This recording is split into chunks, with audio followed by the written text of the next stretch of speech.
Hello everyone! Welcome back! Today I'm gonna share tutorial of rough intro, advanced result. Let's get started. Get your intro ready.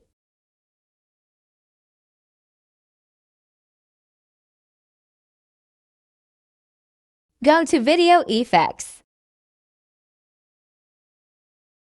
Then go to Lens.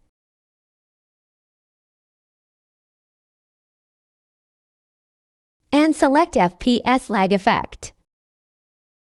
Go to Adjust and set its speed as you want. Expand it to the whole intro clip. Here you can see the rough speed.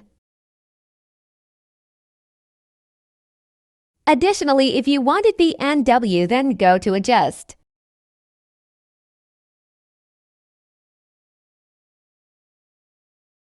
Set the saturation -40 and contrast 25. Now lastly, set the quality to lowest and save the clip. We're done. You can add it to your edit.